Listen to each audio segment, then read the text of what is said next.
അതെ, നമുക്കിന്ന് നല്ലൊരു അടിപൊളി ഫൈബർ റിച്ച് ആയിട്ടുള്ള ഉപ്മാവ് തയ്യാറാക്കിയാലോ.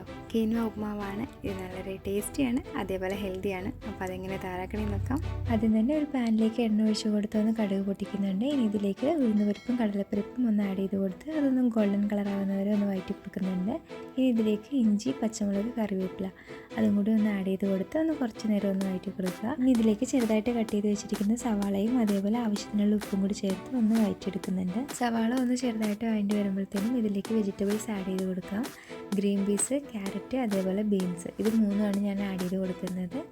നിങ്ങളുടെ കയ്യിൽ അവൈലബിൾ ആയിട്ടുള്ള വെജിറ്റബിൾസ് ഏതാണോ അത് നിങ്ങൾക്ക് ആഡ് ചെയ്ത് കൊടുക്കാം. അതേപോലെ കുറച്ച് മഞ്ഞൾപ്പൊടിയും കൂടി ആഡ് ചെയ്ത് കൊടുത്ത് ഇതൊന്ന് 2-3 മിനിറ്റ് ഒന്ന് വേവിച്ചെടുക്കുന്നുണ്ട്. ഇനി ഇതിലേക്ക് കീൻവ ആഡ് ചെയ്ത് കൊടുക്കാം. ഞാൻ അരമണിക്കൂർ വെള്ളത്തിൽ ഇട്ട് വെച്ചതിന് ശേഷം നന്നായിട്ടൊന്ന് ക്ലീൻ ചെയ്തെടുത്തിട്ടുള്ളതാണ്. വെള്ളം നന്നായിട്ട് ക്ലിയർ ആവുന്നവരെ അതൊന്ന് നന്നായിട്ട് കഴുകിയെടുത്തിട്ട് വേണം ആഡ് ചെയ്ത് കൊടുക്കാനായിട്ട്. ഇനി ഇത് മൂടി വെച്ചിട്ട് ഒന്ന് വേവിച്ചെടുക്കാം. അവസാനമായിട്ട് ഇതിലേക്ക് കുറച്ച് മല്ലിയിലയും കുറച്ച് ലെമൺ ജ്യൂസും കൂടി ആഡ് ചെയ്ത് കൊടുക്കുന്നുണ്ട്. അപ്പോൾ ടേസ്റ്റി ആയിട്ടുള്ള കീൻവ ഉപ്മാവ് റെഡി ആയിട്ടുണ്ട്. എല്ലാവരും ട്രൈ ചെയ്ത് നോക്കാം.